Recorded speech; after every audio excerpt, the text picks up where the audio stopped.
So who's up for a Turkish family drama? Another Self is hitting Netflix, and it can get a bit soapy at times. But should you be binging it? Ada, Sevgi, and Leyla were roommates back in college, and their friendship has grown stronger over the years.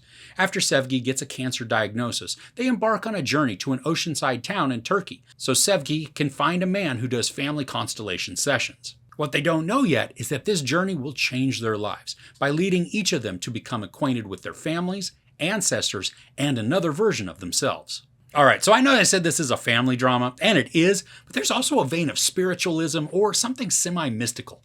And while that area is never really defined or explained, we watch it play out in these group therapy types of sessions. Now, our three main characters go to a session, and each time they go back, they uncover and discover more about their pasts, even in their ancestral lines, which are having an impact on their current states of life. Most of the episodes begin with a scene from the past, kind of cluing us in on what the focus of the episode is going to take. But these are typically cryptic in their beginning, so we're not sure who or what is really being shown. I love the friendship angle that is displayed between the trio of women. While they absolutely love each other, they have a sense of realism to their relationships as they get on each other's nerves, they're blunt in advice, and they also can share laughs and tears. Now, in addition to the women, there are husbands, exes, potential love interests, family members, and then spiritualists that play large roles within the cast and then the storytelling. This is an 8-episode first season, and each of the episodes is about an hour long, so it is going to take some time to binge.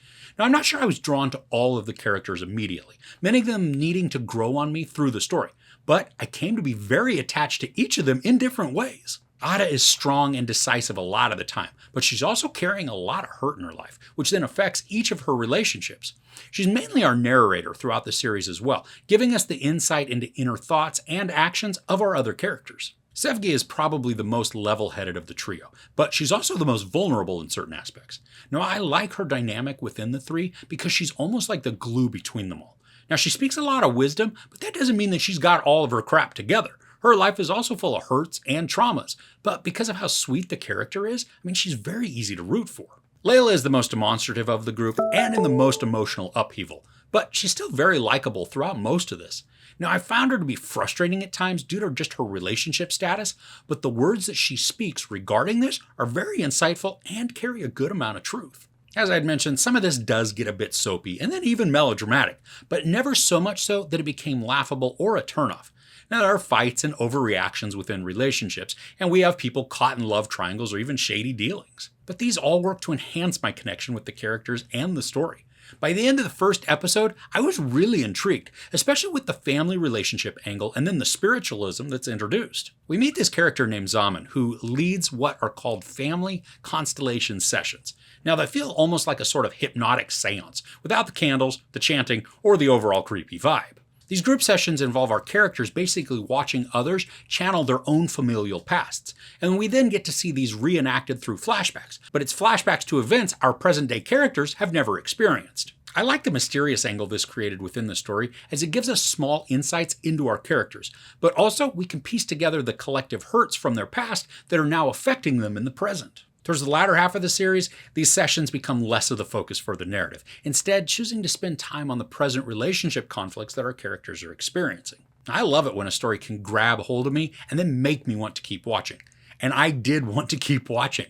I was engrossed with the character stories and then rooted for each of their outcomes. I love the settings that were shown in this series. There are several scenes that take place at the beach, where we can see the sprawling sand and it's just the sun reflecting off the gentle waves.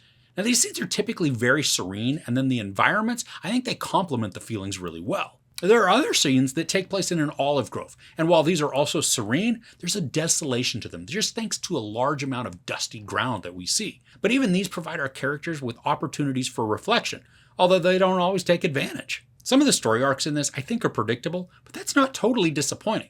For the story purposes, seeing some of the trajectories help to make us more invested in the characters because we see the pitfalls that they're about to walk into, all the while hoping that they're going to realize their paths and then make corrections before it's too late. I enjoyed the character progressions also, as many of them developed naturally and they didn't feel rushed. Now, sometimes the passing of time was indeterminate, so I couldn't really tell how long arcs were actually taking, but it wasn't bothersome not knowing either. The pacing in this is a little on the slower side, but it never drags. There's just not a bunch of action taking place outside of the character relationship drama, so the episodes, they need to ebb and flow within the emotional space. Now, I wasn't ever bored with the storylines, but because it can be quieter in spots and then contemplative in their tone, I can see how it could feel slow. Now, I think there's a small amount of frustration as this season ends because there better be a second season.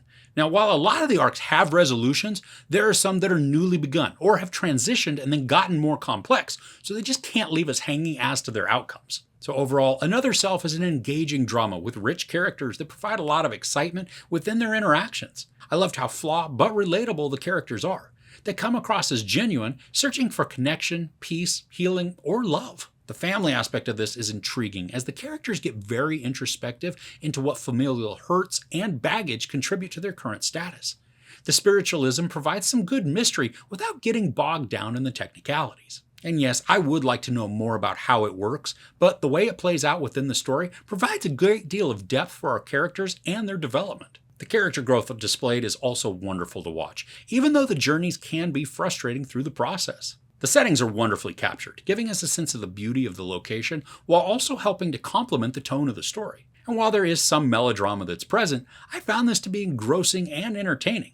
The pacing is patient, but it works to develop the story naturally with arcs that are believable. And with how this season wraps up, I really hope there is a second season to give us the rest of the story or answers to the pieces that were begun in this final episode. There's sex, nudity, a lot of profanity, and some violence. I give Another Self 4 out of 5 couches. What's a good drama series you've watched recently? Let me know in the comments below. If you enjoyed this review, please give it a like. Also, don't forget to share and subscribe. I'm Chris. This is Movies and Munchies. Thanks for couching with me.